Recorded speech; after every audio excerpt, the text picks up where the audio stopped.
Hello, everyone, and welcome to our Conservatory of Flowers live stream event. We're so glad to have you here. My name is Sarah. And I'm Drew. And today we have some very exciting news for you from the Conservatory. We are expecting a corpse flower bloom very soon. So you might call it the Amorphophallus titanum. You might call it the Titan arum. There are many names for this flower, but a lot of people just call it that huge stinky thing. We're so glad to have you here to tell you a little bit more about what we're expecting in the next couple of weeks and take any of your questions. So feel free to put any of your questions in the chat box. And for now, sit back and relax, and we will tell you a little bit more about this fantastic bloom that's coming up soon. All right, so we're going to start off and go to the Conservatory of Flowers vestibule. That's our entranceway. And Drew, what are we seeing here right now? That is the corpse flower bloom. So Terra the Titan bloomed about 3 years ago, and usually it's about 3 to 5 years in between blooms. And this is the current growth of this amazing plant. So you can see a lot of different structures there. There's some leafy looking bracts on the outside. There's that ruffled thing known as the spathe, which is also another type of bract. And then in the center is called the spadix. And these are all structures that help to either support the flowers or keep them well hidden and protected until just the right moment.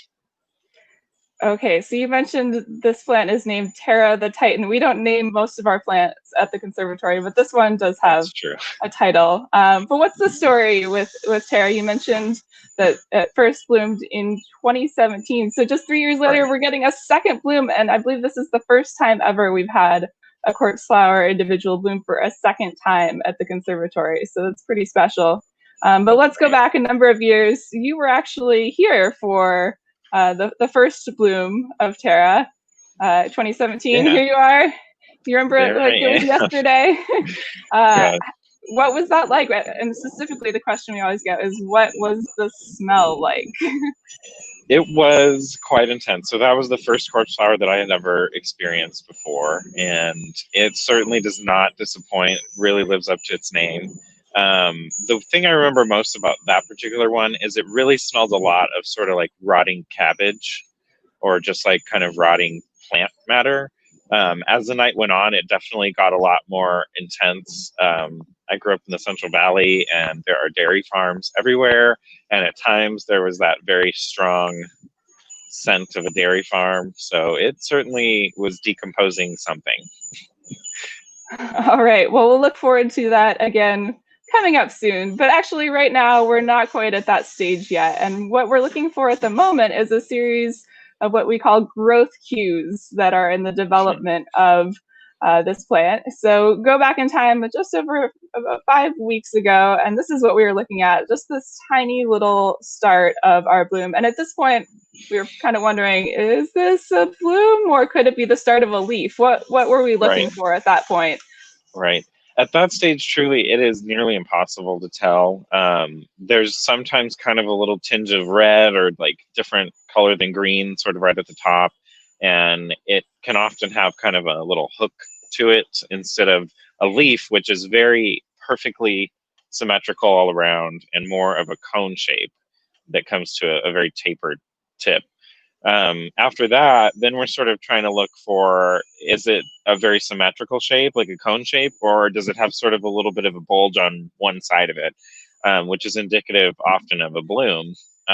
Still at these early stages, you can see that photo there from July 14th. It would still be really difficult to say for it with any certainty that it's a bloom, but I think at this point we're starting to get curious that it's probably a good chance that there could be a bloom there. Right, and so really, 2 weeks later. At this point, now it's definitely a bloom. You can kind of see there, it's very small at the bottom. It kind of has this wider appearance toward the maybe a quarter of the way up, and then it shrinks down more to a tapered top. And you can also see that these bracts are not hiding a leaf, which would extend all the way to the top of those sort of leafy, spotty looking things there. But the bloom is sort of just within that to keep it all protected inside of those bracts.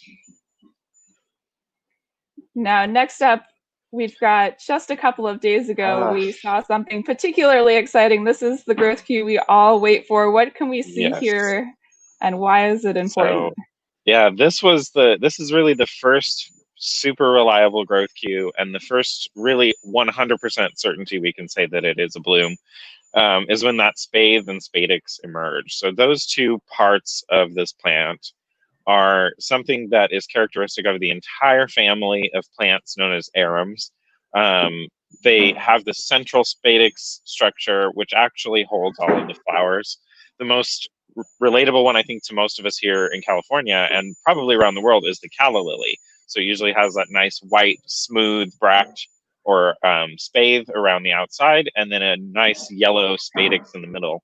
And that spadix is what's holding all the flowers. Now, this for the Amorphophallus is so important because that gives us a much narrower window as far as when we might expect this plant to bloom. So once we see the spathe and spadix emerge, we should expect it to bloom in about 10 to 15 days. So we're probably within the 2-week marker at this point today. And in those next 10 to 15 days, we're going to see a huge amount of really rapid growth. And you can see in just about 3 days, we've seen this plant shoot up another 6 inches, and it should continue this really rapid growth, right? And how tall could it grow to be before the bloom happens? Well, the rapid growth actually is probably one of my favorite characteristics of this plant. One of my favorite movies and shows is Little Shop of Horrors, and it really resembles that monstrosity of a plant in the show, because in a certain point now, we're going to get up to 3 or 4 inches of growth every 24 hours. I think last time when we were measuring Terra, we had one day where it was nearly 5 inches. I think it was like 4 3/4 inches of growth in just 24 hours, which is incredible for any plant. After that, the tallest of these plants, the tallest one on record, was over 10 feet tall, which honestly I can't even imagine. It's almost a full, like 1-story building in height. So they average about 6 to 8 feet, but they can get up to 10 feet tall, which is just incredible, really. That truly is quite incredible. Okay, so we'll be measuring each and every day. Our horticulture team is taking careful measurements of the growth. They're tracking all of these growth cues. We're all really excited, and none of us know when the big day is going to be when that bloom happens. So for those of you who are listening out there, do any of you have a guess of a date? You can put it in the chat comments, or if you have any questions for us, we're happy to take any questions. We'd be delighted to answer them in this or in future presentations like it. But for now, we are watching carefully, and actually you can watch carefully too, because on our page here, we also have a 24/7 live stream of Terra's progress here, and you can see both the bloom in the center here, and today, a new addition to the stream. What are these other plants surrounding it, Drew? Those are other Amorphophallus plants. So the Amorphophallus is just the genus of this plant. So I believe there's about 80 species in that genus that we could potentially have on display at the conservatory. I'm not sure exactly how many we have, but it looks like there's a good number of them right there on display for us. So we can definitely compare. The leaves are the thing you'll see among those plants. Obviously, the Titanarum, the corpse flower, is not in leaf stage right now. But the other plants there, you can see they're very similar in their leaf structure. They all have very neat divided leaves.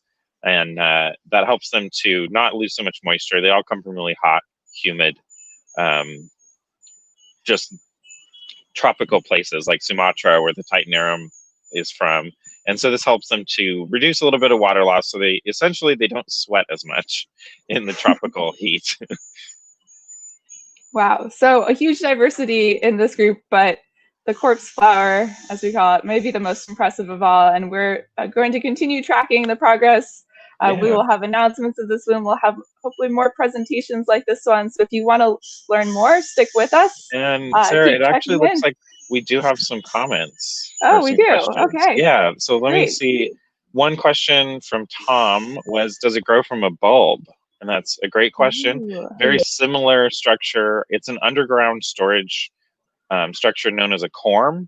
It's very similar, more similar to a potato or a tuber than a bulb. The major difference between all three of those things is what part of the plant sort of evolved into being the storage structure. So if you dig in really deeply, you'll find that each one has a different part. Maybe it's the leaf stem, maybe it's the actual stem of the plant that's turned into the storage structure. So kind of is the short answer there.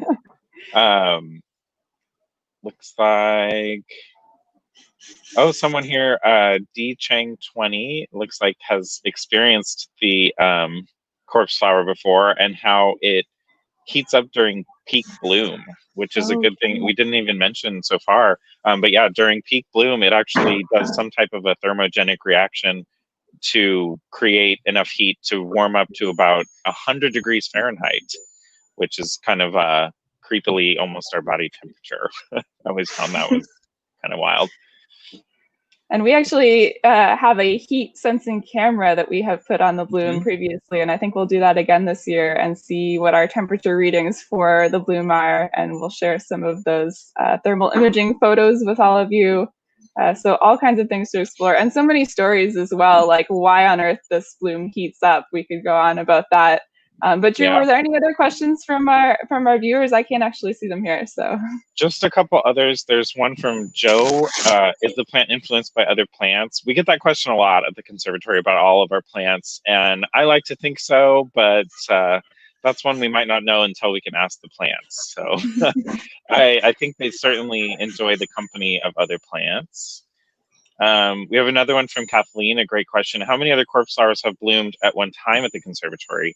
We've never had more than one blooming at once, but we've had a total of 5 that are resident, permanent collection members that have bloomed over the course of the last about 3 or 4 years, actually. It's been a fairly short amount of time, but we have several of them.